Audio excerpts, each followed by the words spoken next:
दोस्तों, Anshika homeopathic clinic में आपका स्वागत है।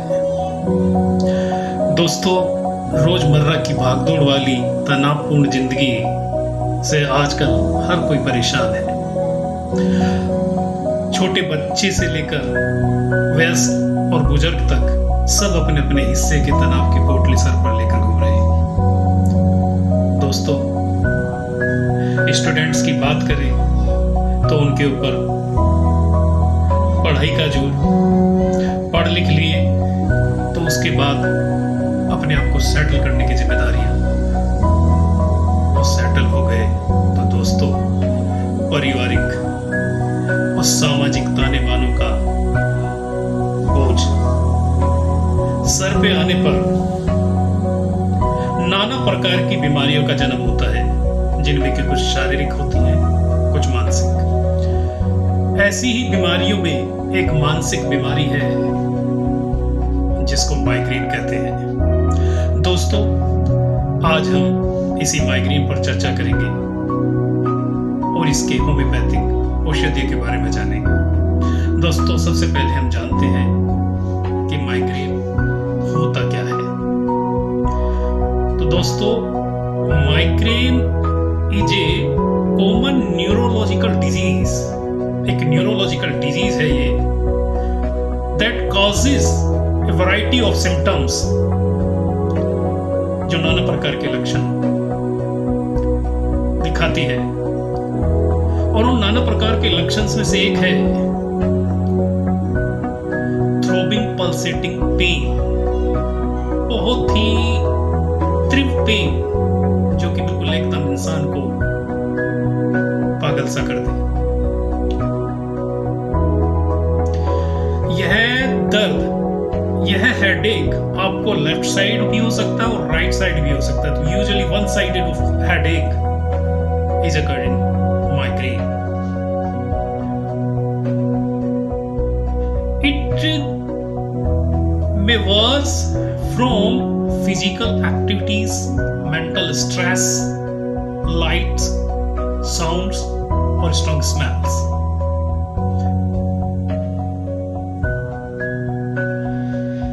It may last from 4 hours to 72 hours. मतलब कि यह आपका तकड़ी लाइट, स्मेल, बहुत ज्यादा शोर शराबा, बहुत ज्यादा फिजिकल एक्टिविटी करने से और मेंटल स्ट्रेस से अक्सर बढ़ जाता है और 4 से 72 घंटे तक रह सकता है। इस तरीके का दर्द है। दोस्तों, रिसर्च ये कहती है कि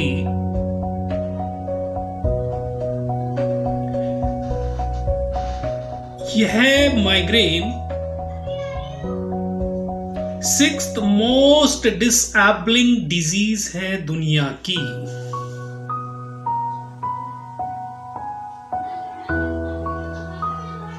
दोस्तों, अगर हम इसके साथ में जो सिम्टम्स चलते हैं, the associated symptoms, if you talk about the associated symptoms of migraine,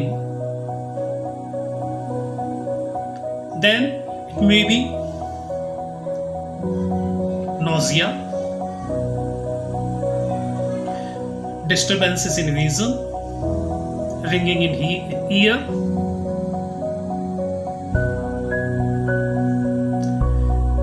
depression, irritability. Means there's so many symptoms which is associated with migraine, जिसको कि हम प्रीमोनिटरी सिम्टम भी कह सकते हैं और प्रोड्रोम सिम्टम्स भी कह सकते हैं, प्रोड्रोम फेज भी कह सकते हैं। दोस्तों, अगर इसके टाइप्स के बारे में कहें कि टाइप्स कितनी होती हैं, तो हेडेक की 150 से ज्यादा किस्में होती हैं, जिनको कि 2 पार्ट में डिवाइड कर दिया गया है, primary headache and secondary headache. अगर प्राइमरी हेडेक की बात करें तो प्राइमरी हेडेक के अंदर ही माइग्रेन आता है। प्राइमरी हेडेक वो होते हैं जिनको आपके ब्लड टेस्ट की, किसी सीटी स्कैन की, एमआरआई की, एक्सरे की जरूरत नहीं है, वो अपने आप में ही सिम्टम ऐसा है कि क्लिनिकली डायग्नोस हो जाता है। और सेकेंडरी हेडेक की बात करें तो सेकेंडरी हेडेक वो हेडेक होते हैं जिसमें कि बीमारी शरीर में कहीं और है, लेकिन हेडेक एक उसका सिम्टम है।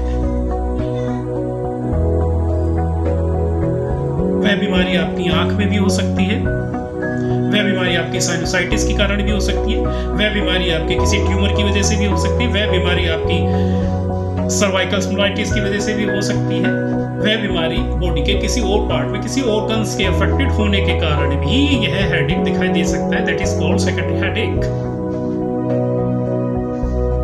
दोस्तों, अब हम बात करेंगे माइग्रेन की कारगर होम्योपैथिक मेडिसिन के बारे में। दोस्तों, आज मैं कुछ होम्योपैथिक मेडिसिन आपके सामने रखूंगा जिनको कि हम अक्सर अपने क्लिनिक पर भी यूज करते हैं। उन्हीं में से नंबर 1 मेडिसिन है जो कि माइग्रेन में बहुत कामयाब है, उसका नाम है स्पाइजेलिया। स्पाइजेलिया के बारे में बात करें तो इसके अंदर पीरियोडिकल नर्वस हेडेक होता है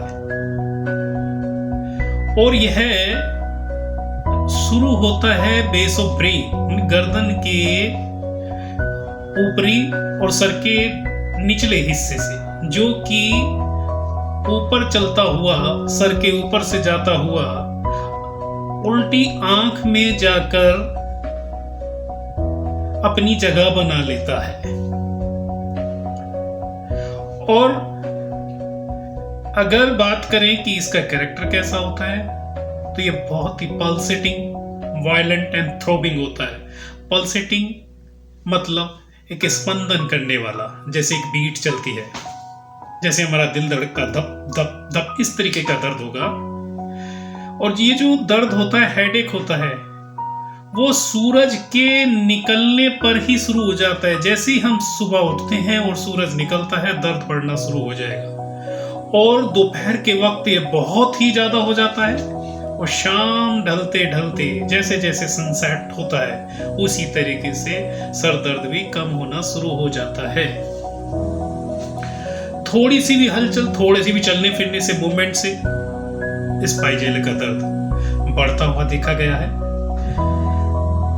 इतना ज्यादा दर्द होता है आंख में, जब ये लोकेट हो जाता है आंख में, इतना ज्यादा दर्द होता है कि वह इंसान गर्दन तक भी नहीं घुमा सकता, आंखों को ऐसे भी नहीं घुमा सकता, इस कदर दर्द होता है। दर्द का कैरेक्टर होता है जैसे कि किसी ने चाकू घुसा दिया हो, sharp stabbing pain in eyes, और वो पीछे की तरफ को, स्कल की तरफ को, ब्रेन की तरफ को दर्द जाता है, उल्टी आंख का। और स्पाइजेलिया का एक और लक्षण है, आंख पर ठंडे पानी के छपाके मारने से उसको टेम्पोररी रिलीफ मिलता है, जबकि उसको कोल्ड वॉशिंग से एग्रावेशन होता है अगर ओवरऑल कंडीशन की बात करें तो। मूवमेंट के लिए इतना सेंसिटिव है कि एक जगह बैठ जाएगा कुर्सी पर, हिलेगा डुलेगा नहीं उसको, बल्कि कोई सामने ऑब्जेक्ट्स भी मूव कर रहे हैं उनको देखने पर भी उसको दर्द होगा। इतना ज्यादा ओवर सेंसिटिव होता है मूवमेंट्स के लिए। तो दोस्तों, अगर इस तरीके के लक्षण देखें तो आप स्पाइजेलिया 30 दिन में 3 बार ले सकते हैं। दूसरी दवाई है सैंगुनेरिया कैनेडेंसिस। सैंगुनेरिया के दर्द की बात करें तो इसका दर्द भी स्पाइजेलिया की तरह ही बेस ऑफ ब्रेन से स्टार्ट होता है, सर के पीछे की तरफ से, सर के ऊपर से निकलता हुआ आगे फोरहेड पे आता है और यह अपने आप को सीधी आंख में लोकलाइज कर लेता है। उसका ब्रेन ऐसे फील होता है कि जैसे बहुत ज्यादा एनलार्ज हो रहा है, बढ़ रहा है, जैसे कि उसका स्कल ब्रेन के लिए छोटा रह गया है, जैसे कि वो फट जाएगा, बाहर निकल जाएगा, इस तरीके की फीलिंग उसके अंदर आती है। आंखें ऐसे लगती हैं कि जैसे बाहर की तरफ निकल आएंगी, जैसे कोई अंदर से एक अजीब सा दबाव दे रहा है और वो आंखें जो है बाहर की तरफ निकल आएंगी, इस तरीके की उसको फीलिंग आती है। उसको अंधेरे में रहना अच्छा लगता है, लाइट वाइट सब बंद कर देगा, सेंसिटिविटी बढ़ जाती है उसकी लाइट के लिए, इसलिए लाइट वगैरह सब बंद कर देगा। अंधेरे में रहना उसको बहुत ही अच्छा लगता है और उसका दर्द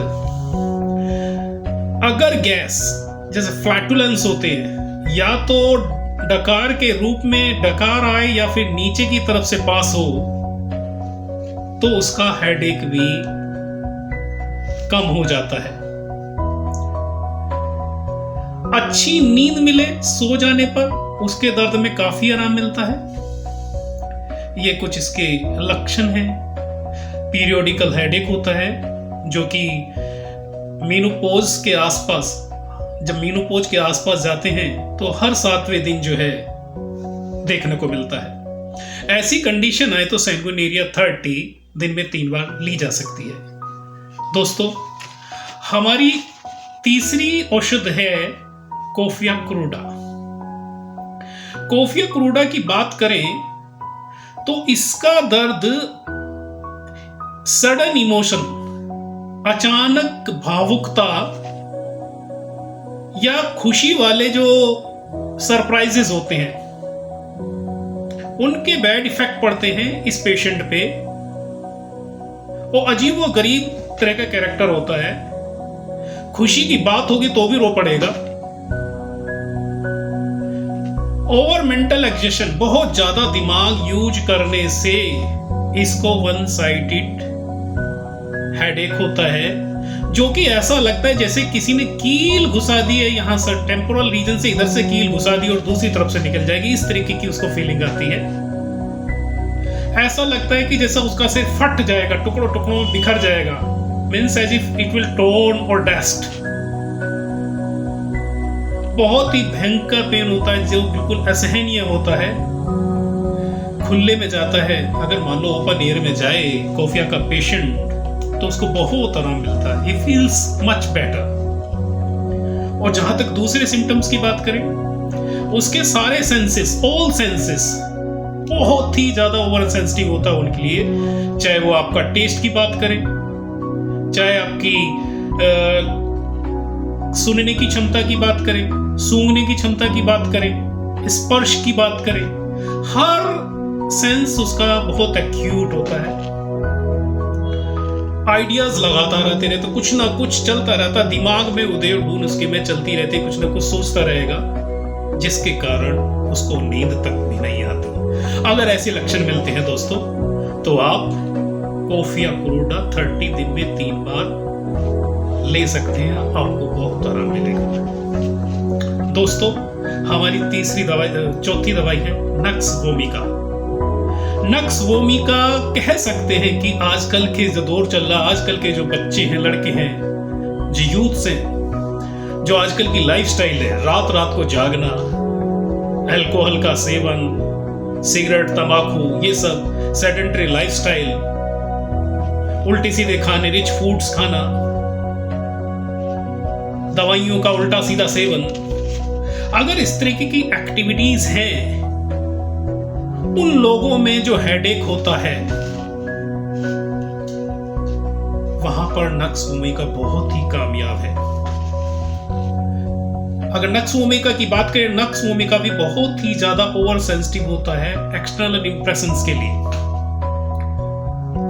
जैसे शोर शराबा हो गया, नॉइज हो गया, ऑर्डर्स हो गए किसी प्रकार की खुशबू वगैरह, लाइट हो गया, और तो और म्यूजिक, गाने वाने चल रहे हो, कोई धूम धड़का हो रहा हो, उसको भी बिल्कुल टॉलरेट नहीं करेगा, उसका हेडेक बढ़ जाएगा।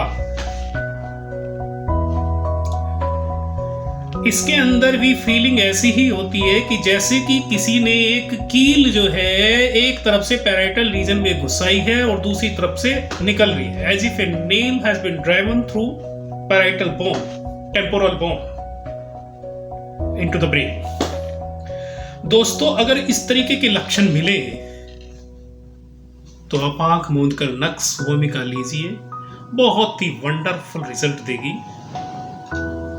दोस्तों, हमारी तीसरी दवाई है, हमारी 5वीं दवाई है ग्लोनाइन।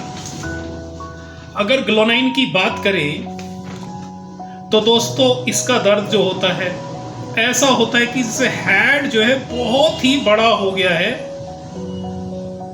और जी दिमाग के लिए, ब्रेन के लिए स्कल छोटा पड़ गया है और ये फट के निकल जाएगा। इसका दर्द भी सूरज के निकलते के साथ बढ़ना शुरू हो जाता है और जैसे जैसे सूरज ऊपर जाता है नून की तरफ बढ़ने की दोपहर के वक्त यह बहुत ज्यादा हो जाता है, पीक पे होता है और जैसे जैसे शाम ढलेगी और ये नीचे आना शुरू हो जाता है। दोस्तों ये लेटेगा, जैसे ही लेटेगा तकिए पर भी इसकी बीट्स थ्रोबिंग नजर आएगी। बंदा लेट नहीं सकता तकिए पे भी, लेटने पे उसमें इतनी बीटिंग होगी कि वो उस पे भी नहीं लेट सकता, वो भी उसके लिए इनटॉलरेबल होता है। ब्रेन बहुत ज्यादा बड़ा महसूस होता है इसको, ऐसा लगता है कि फट जाएगा, ऐसा लगता है कि सारा ब्लड उधर की तरफ ही आ गया, पूरी बॉडी का ब्लड जो उधर की तरफ पंप हो गया है अपवर्ड। बहुत ज्यादा थ्रोबिंग, स्पंदन बहुत ज्यादा बना रहता है। थोड़े से भी चलने पर, थोड़ी सी चहलकदमी पर, थोड़े से उत्तेजना पर, किसी प्रकार का भी थोड़ी सी भी उठापटक हुई और जो उसके ब्रेन के अंदर जो है बीटिंग जो है शुरू होगी, बहुत तेज जो है दर्द होना शुरू हो गया। दोस्तों गरम इसको टॉलरेबल नहीं है, सनरेज बिल्कुल भी टॉलरेबल नहीं है। हर जुगाड़ ढूंढेगा गरम से दूर भागने का, छतरी लेकर चलना चाहेगा, कहीं किसी शेड में चलना चाहेगा। जैसे ही एक्सपोज होगा, चाहे वो सनरेज हो, चाहे वो गैस लाइट हो, चाहे हमारी गृहिणियां रसोई में भी काम करती हैं, उसकी जो गर्मी होती है उससे भी बहुत भयानक तरीके से इसको दर्द शुरू हो जाएगा। अगर ऐसी इस तरीके की कंडीशंस देखते, इस तरीके के लक्षण देखते हैं तो दोस्तों आंख बंद करके Bl9 30 की सुबह दोपहर शाम दिन में 3 बार डोज ले सकते हैं जब तक कि सिम्टम परसिस्ट करते हैं। तो दोस्तों ये कुछ दवाइयाँ थी होम्योपैथी की, लेकिन ऐसा नहीं यही दवाइयाँ हैं। होम्योपैथी के अंदर एक से बढ़कर एक दवाइयाँ हैं। Hundreds of medicines are there in homeopathy for migraine pain। लेकिन दोस्तों जैसा कि हम जानते हैं कि होम्योपैथी लक्षणों पर आधारित है।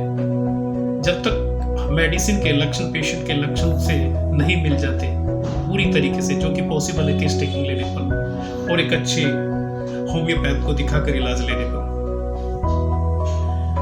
इसलिए मेरा ये अनुरोध है कि अगर आपके आसपास कोई अच्छा क्वालिफाइड होम्योपैथिक डॉक्टर है तो उससे सलाह जरूर लें और अपनी मेडिसिन सेलेक्ट कराएं।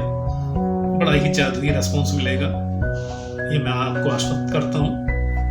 तो दोस्तों आज के लिए इतना ही। अगले हफ्ते फिर मिलेंगे, फिर एक नई डिजीज के साथ और उसके होम्योपैथिक मैनेजमेंट के साथ। तब तक के लिए मुझे आज्ञा दीजिए। अपने आप को संभाल कर रखिए दोस्तों, कोरोना चल रहा है। आप सुरक्षित हैं तो परिवार सुरक्षित है, परिवार सुरक्षित है तो समाज, और समाज सुरक्षित है तो हमारा देश सुरक्षित है। स्वस्थ रहें, हंसते रहें, मुस्कुराते रहें।